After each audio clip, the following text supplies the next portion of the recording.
Welcome to Uncaged, the Tiger Schulmann podcast.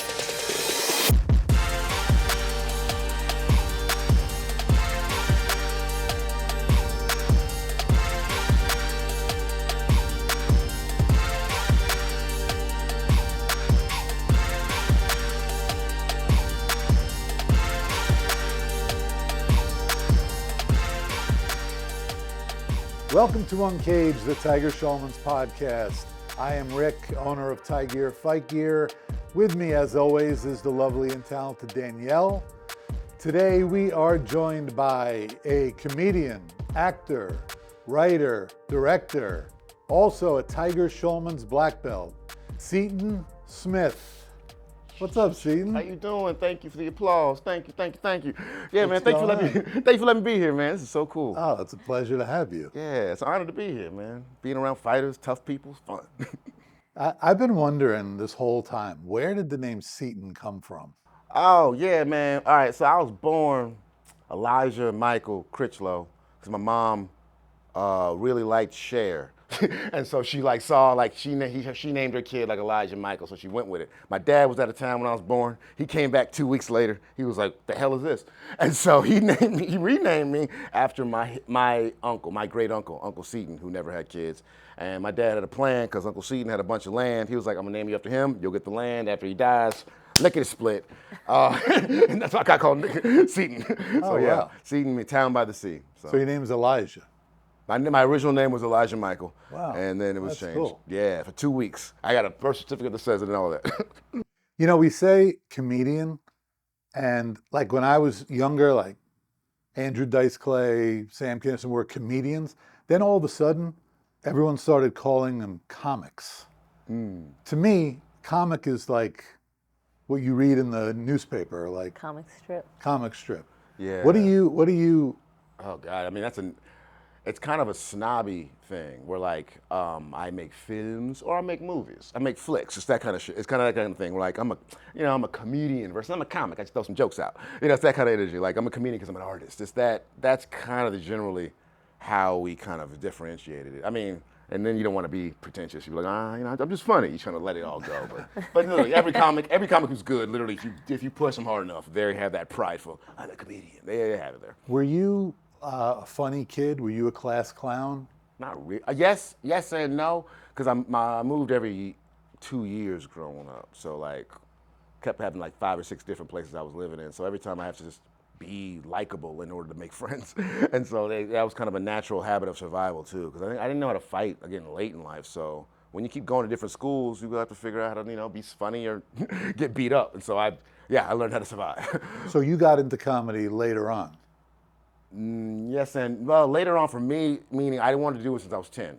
I made a plan at like 9 or 10. I kind of was like, I'm gonna do that now. I want to hear that plan. You want a plan? Well, the plan was either be a Ghostbuster or be a comedian. And the thing about comedians was just like my family is my father's a political science professor, my mother's a minister. My father's really good at talking trash about people. Really good. Bless his heart, he's passed, but he was really good. And I found that like the only people he didn't talk trash about was Eddie Murphy and Richard Pryor. Even Richard Pryor, he had little things. Eddie Murphy though, just sat there calmly laughed. And to the day he died, Tyler Perry, he would not say anything negative about him. So I was like, all right. I mean, he talked trash about the minister. He'd be like, minister was a little long today. But I was like, okay. So unconsciously, I was like, okay, so I'm gonna be the most respected person in my dad's eyes. So I think that's probably what happened. Yeah. You know what's funny? I've heard that a lot of, maybe not just comedians, but a lot of comedians are looking for approval from their father. Oh yeah. And that makes sense. Parents in general. Yeah, there's a lot of them have dark stories there. But there's a weird thing too. Most art is therapeutic. There's a lot of scientific studies on that. So a lot of comedians who get into that world early, they really are working on just these premises of the world and how to like just function. Because laughing is the only way to kind of deal with really traumatic events. And if you learn to keep laughing or get in a habit, there's a line where you can get, look crazy. But there's like really the best way to like deal with things. I mean, I just know when I deal with a comedian, they're gonna process what's happening a lot more easier than everybody. It's like I talk things out. Even if we fight, we're still talking it out. I'm like, all right, fine. But it's like other people, they're holding it in. There's cancer growing up in their body. They're just, it's hard to deal with. Yeah. That makes sense. So yeah, I'm really, really, I needed it. I don't think if I didn't do comedy, I probably would have been in fighting. But if I did fighting early, I would have been dead because I just would have been stupid about it. Like, I mean, I'm an artist, so I would have been like, let me try this, let me try that, and then suddenly I'm just broken. And with comedy, you can just, you break your mind, you don't break your body. I think the first time people got a look into what it was really like to be stand-up, I think was the movie Punchline with Tom Hanks. Do you remember that? I do. Now, you know what? That movie actually is more accurate than I thought it was when I saw it. I was like, oh, this doesn't ever happen. I'm like, oh no, things like that happen all the time. All the time a dude will have a breakdown right on stage. All the time they will choose the woman who's more marketable than this dude that's funny. All the time. It's like, oh, that movie is strongly accurate. Even Tom Hanks, who's not really a stand-up comedian, still getting the fact that he was casted.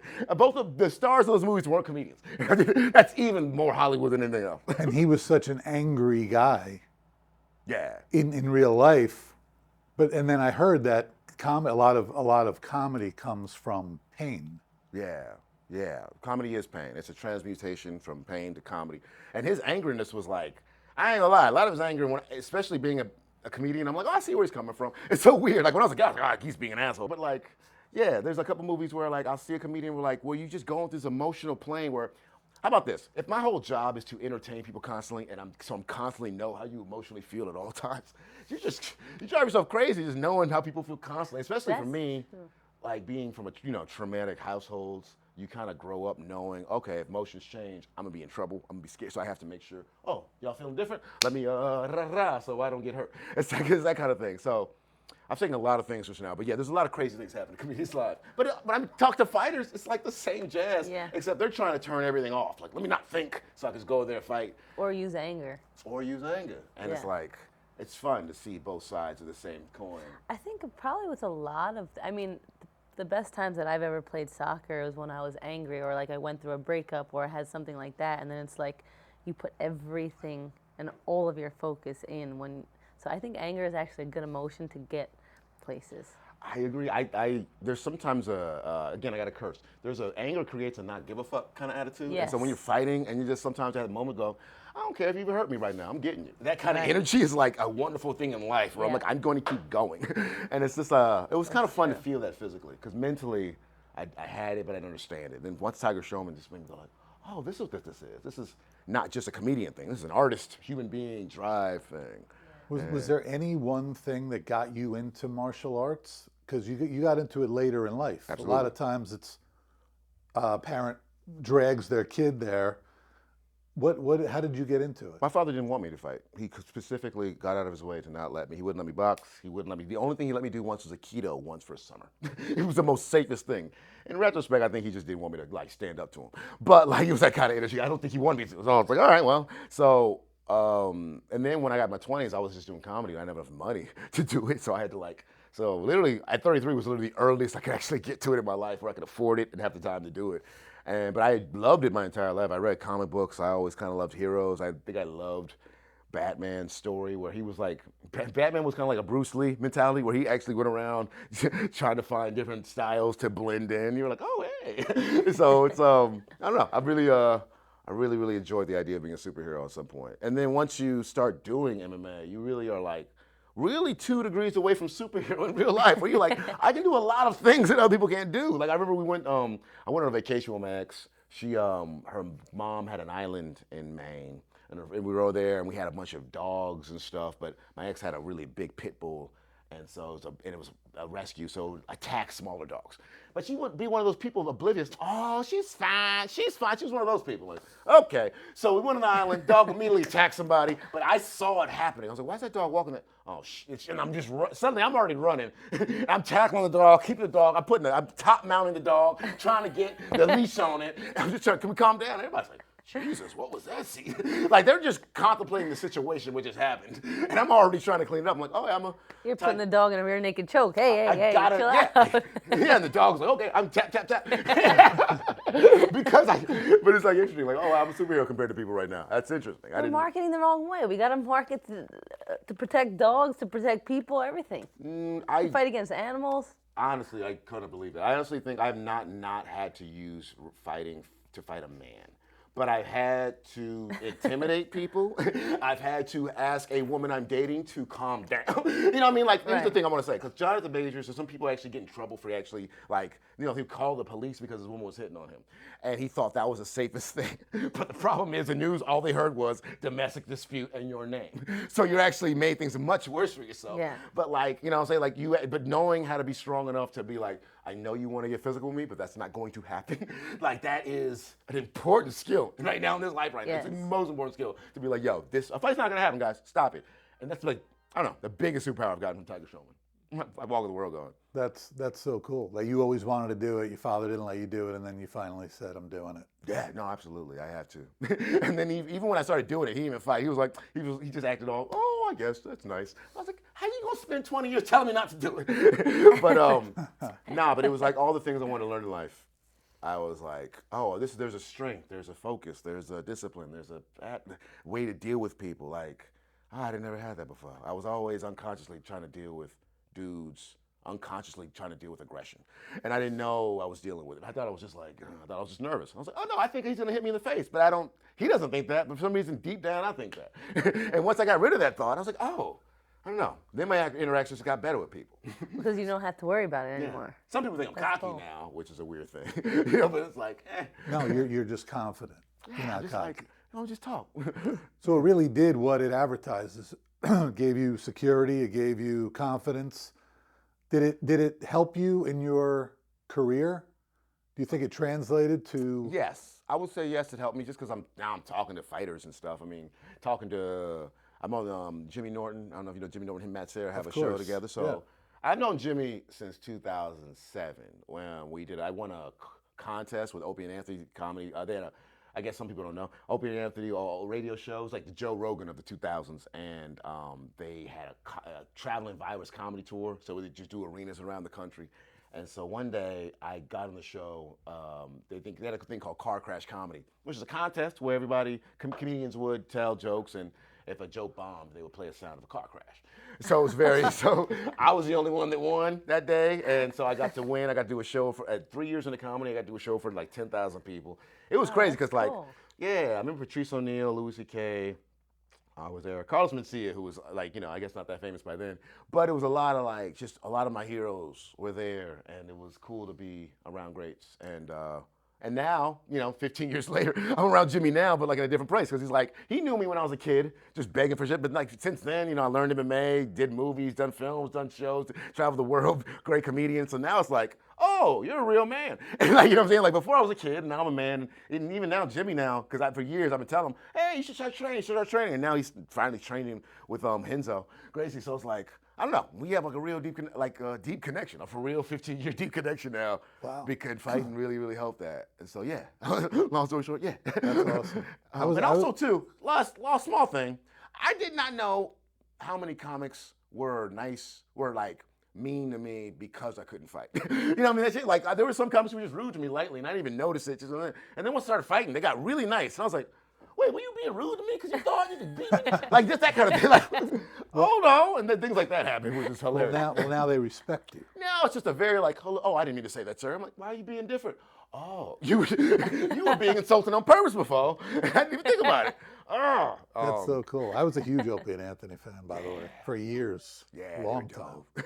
I snuck on the show once. They were so cool. They were dope dudes. I still listen to Anthony on he has a podcast. Yeah, that's so cool. I love him.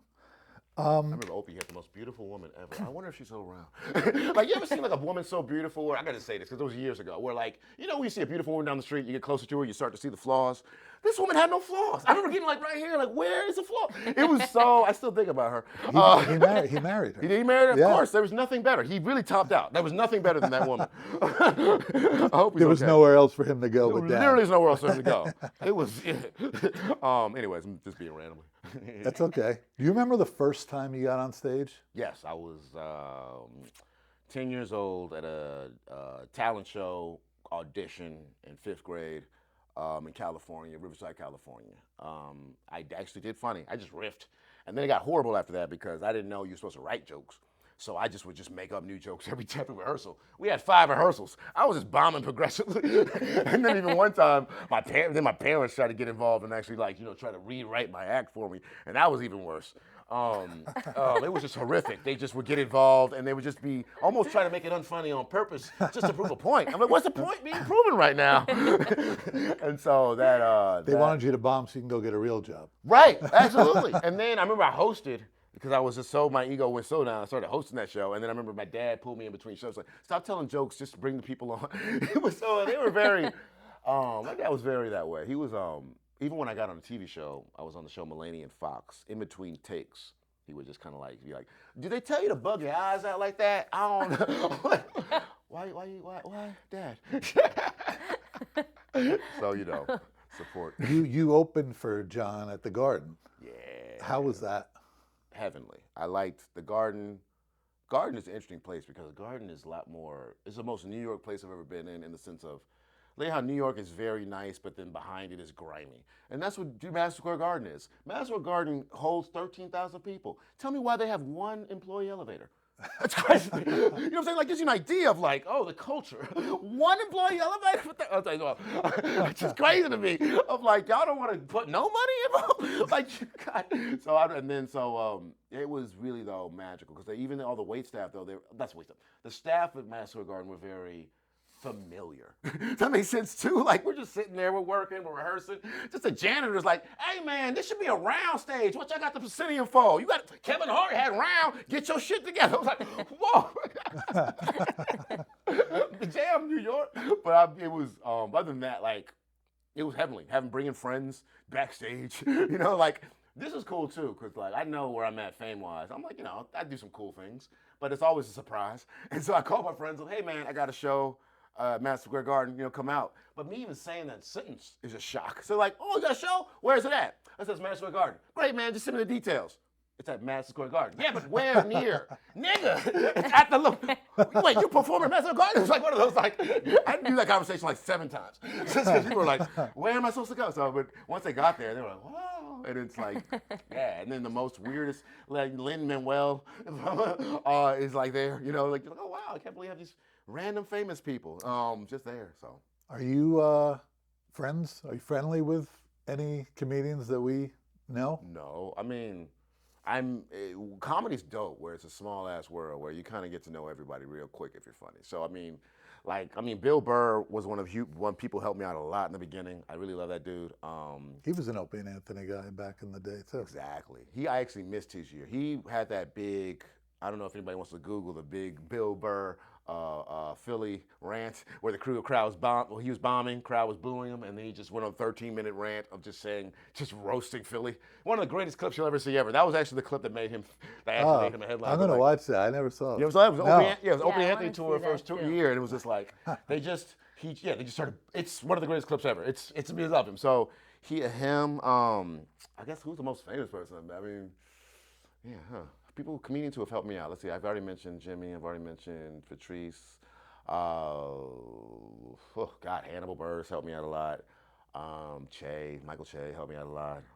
Those are all kind of my contemporary friends. I mean, Amy Schumer gave me a spot on the show. So she's kind of dope too. I mean, who else is really super famous? Sometimes I get out of the loop. Ronnie Chang, no, he ain't famous. Is he famous? Ronnie Chang's famous? Roy Wood Jr. I don't know who y'all think is famous yet, so that's my problem. I'm Trevor Noah, is he famous? I'm talking Dave Chappelle. Yes, I know Chappelle. There we go. Chappelle and I are really cool. Chris Rock and I are cool. So it's one of those, it's weird when you get the business so deep. Sometimes people get famous and you not know. Ali Wong, is she famous to y'all? No, okay. Andrew Schultz, is he famous, y'all? Yeah, I know him. Andrew Schultz is famous, y'all. Sebastian, I actually don't know Sebastian. He's an LA guy, so I don't even know. I know Andrew, though. That helps. Kevin Hart. Kevin, we've met. We've been cool. We've done shows together, but he's one of those. He's on a different planet kind of famous. Because the Chappelle is famous, but Kevin has he's closer to Rupert Murdoch. You know what I'm saying? What's the point? He's a mogul kind of dude versus a dude just making money. You meet him, you say hello. He's giving me a lot of money from his XM radio show, which I like. And then I have to go back a little bit, but I wanted to know how you warm up for getting on stage. Like, you know, Oh, yeah. fighting, you warm up with a partner, you're doing some jiu-jitsu moves, you're hitting the mitts, but how do you warm up for a comedy show? Here's the thing. For MSG. I used to not appreciate warming up in general with fighting. I used to just go in there and just figure it out like I do in sparring. And there was like one December tonight, the December 2021. I remember I went in there and lost that fight specifically because I had no. And then I remember that. Okay, so wait, what do I do? I do the energy thing, breathing thing I told you about. I do a lot of meditation. This new fun thing I've been doing is I take a recorder and I'll just start talking.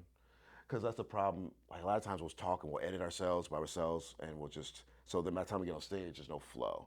So I like to just grab it and just talk into a recorder and force myself to just keep going, even if I mess up, just keep, and just to the point where I entertain myself. And I do that for about 15 minutes. Vocally speaking, I work on my vocals. I work on jokes, then I work on vocals. I find that like an actor, because I'm an actor, so like I'll change different tones in the sentence to make it more convenient. Like I heard this really, I'll pick up little notes. Like for example, if you ever like try to read a scene or read a line, choose one word in the sentence to be, just to emphasize, and just notice the tone of the sentence just changes. And you say like, oh wow. So I found that I didn't have good tone. I used to not know my tone a lot. I used to get in trouble a lot. So like really becoming aware of like, if I just talk up dynamic here, or if I get down really low here, and just like, you know, what can happen if I play with your voice? It's just, you know, mess with the speed. What if I go slow or fast? It's just, it makes for a fun dynamic show. Makes your palate, makes your eye, you know, you want your eyes to keep busy, your ears to be busy, you know, it's just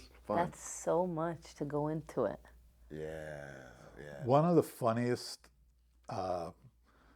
sets I ever heard was I saw Dave Chappelle on Def Comedy Jam. Yeah. Are you old enough to know what that is? I watched every Def Comedy Jam episode for the first 3 seasons. He came out, he was a kid, he was unknown, and he did a joke, a bit about being a Domino's delivery guy in Washington, D.C. Did you see that? Yes. Trouble reminded me though, because I'm thinking about this other one where he was doing, didn't he have a slave bit on there? About no, he didn't do the slave draft on there. He was saying he had the most dangerous job in the world. He was a Domino's pizza delivery guy in D.C. And he would go in and he would get robbed. So he started carrying a gun, and he would come in and kick the door in and say, "Domino's, put the money on the table." Yes, I do remember this joke. Yes. Yeah, that was I just thought that was hilarious. No, he's amazing. I mean, he comes through the cellar. I think my best story with him, honestly, is when I did Red Rocks, the tour with me and Mulaney. We did the Red Rocks Arena, which is a wonderful arena. It's like carved out of rock, so you can see the Denver horizon and see the show. And Chappelle came from the first show, the 3 o'clock one, and he saw me on like a jumbotron, and I was wearing a nice little suit. And after that, he's just like, "You look great up there." And so I've worn suits on stage ever since then, just because he was nice to me about that. But that was the first compliment he gave me that day too, and it was really cool because I was like, he is my hero. He is a hero of mine. And nice. Yeah, when you have your contemporaries really admire you. I mean, Bill Burr, I think, was the first really super big dude and the guy I really respected, who was like, yeah, you good. And then from then on, it's just been like, and the fact that he just kept getting more famous and more bigger made that compliment even more. Just like, because I remember the first time I opened up for him was 2012. I did his, second time I opened up. I did his, opened up for his comedy special, his 2012 comedy special. And that was an honor. The best honor, though, was the next day. He talked to me about comedy for about 2.5 hours. He talked to me about what he did in that special, what he was going to do in the next special, and why it was different. It was like really intricate, and I was like, oh, that's my God. Because at that point, I talk about comedy a lot, like fighters talk about fighting. Except with comedian artists, they want to be like, stop thinking and just go. A lot of fighters do that too, but I'm like, there's also dudes who think about the minuteness of it, and I love that. And that's what Bird did at that time. He was like, he just would talk about just such small things. I was like, oh, you're allowed to think like this? It was what kind of things? Well, the little thing about like evolving your next special, like most comics never talk about like, I'm going to do this in this special, but then I'm going to grow and change. Like, that's what things, so like he was a ranter at that time, and he wanted to start doing more scenes and stories. And he was like trying to experiment on it. And he was just like, I don't know how to put that there and that there. Like, oh, because storytelling in comedy is probably the hardest level. Like there's like one-liners, there's characters, but Cosby has a messy background, but he kind of like reached the highest level of a comedy art. Like he was free up there, and every comic up there is trying to get. And even, there's a reason why Chappelle does 6 hours on stage, because it's like you're trying to find that. How can you talk? Because Cosby could talk for 3.5 hours, and people could be like riveted, like what happened? And it's like, well, how do you do that? And so like talking to Burr about it, it's like, oh, there's like little intricacies, there's little measurements, there's little just like tools to make it all work. And like the more you learn, the more you go like, oh my God, I don't know anything. And like, watching Cosby, if you watch Cosby's listen to his first album and listen to his last special, you will hear almost a different human being of just like of evolution. It's like, how do you do that? So stuff like that. So there's different. I didn't know there's cool. different kinds of ranter storytelling. Yeah, storytelling, one-liner. There's a roaster. There's just a crowd work guy. There's just a whimsical person. It's like different positions in soccer or something. Like is that what it's like? That's exactly what it is. And then there's some comics who can do all of them. So what's your style? I think I started off as a clever rancher, one-liner rancher, and then it evolved into stories and then storytelling and characters. I'm getting more into characters and stuff like storytelling, but like, yeah, that first album was more just me telling just funny ideas, and a story would kind of get in there. And now I can actually, because like storytelling, it's like a different, now I don't want to talk about technical stuff, but it's like a different thing. I remember I joined, when I first started comedy, I did stand-up classes, but then I would do improv classes, and then I would do storytelling classes, and then I'd do clown workshops. And it would all talk about comedy in all different ways, all different approaches. You're like, damn, it takes forever to soak this stuff in. That's That's so really cool. Yeah. To wrap up Chappelle, he used to take his kid to Tiger Schulmann's 3 days a week in Manhattan. Really? Yes. I did not know that. In the old 19th Street location. 19th Street. His oldest one? It's not there. No, his oldest kid? I don't know which kid. Because I know one of the kids I met, and he had an energy about him that was, in retrospect, had a fighter energy. Because his father, Chappelle wanted him to try stand-up. And he was like, I'm indifferent towards it. He just was indifferent, but he was like, I just want you to be it. And so he got up there, he did it, and killed. And he was like, yeah, I don't care about it, but I just want to do it. Wow. And I was like, now in retrospect, that dude was a fighter. He just seems like a dude who just did stuff. That kid was tough. And he like actually knew me too. Because I remember Chappelle was like, it was before me and Chappelle were cool. And he was like, who are you? And the kid was like, I think I know you. I see you before. Your name is Seaton. I was like, yeah, I see. I'm going to email that kid. I like that guy. He's a dope kid. I think that Ron Schulmann, that was his school. Mm-hmm. He told a story where he walked into the school one day and all the people working there were there and everyone, and Chappelle was behind him. So nobody saw Chappelle. So when he walked in, everyone like said, oos Shion. And then Chappelle kind of pretended that everyone was talking to him. Something like that. Oh, that's funny. Anyway, you know what I think is really funny? I just think when you address the audience as crowd, how did you start? Where did you get that from? Yeah. I've never heard anyone do that. Thanks, man. I think it was, when I first started doing comedy, I would talk to people like it was, I guess, how you get so excited. It was much easier for me to talk to everybody like they were one person than it was everybody individually. And so I would just get up there and be a blur, be like, okay. And I think I was a kid. when I was a kid, I would always have to my brain would be faster than my mouth. So I would have to keep saying things to And so I just found that like if I snapped and said, yeah, crowd suddenly just one day just worked and I could let it go. Okay. Yeah, And I think that's hilarious. Yeah. Yeah, man. I think it was like, you listen to like, what's that dude, Ernest? It's probably something from them. You know what I mean, Vern? It's probably that. I think I really enjoyed. That's funny. Yeah, that energy. It's like, yeah. I want to know about how he felt like that when he was a kid going on stage. Oh, how did it feel being on stage? Yeah, like the first few times, and even now, like how does it feel getting on stage to do comedy? It felt inevitable and natural back then. Like I have to do it, and then it felt like I was being held back. Oh, when am I gonna get a chance? And now. Do you get nervous? Now it goes. I feel everything now. I'll feel scared, cocky, nervous, and overexcited, hopeful, dreadful. I feel everything. It's really weird now. I don't know why. I just do it. So now it's like I just have to just sit there and actually do preparation and get all the thoughts and center myself. Like now I just have to Yeah, prepare. I used to not prepare. How do you prepare? Meditation is the first step. Like, this is what I try to tell fighters too, because meditation is honestly practicing relaxation.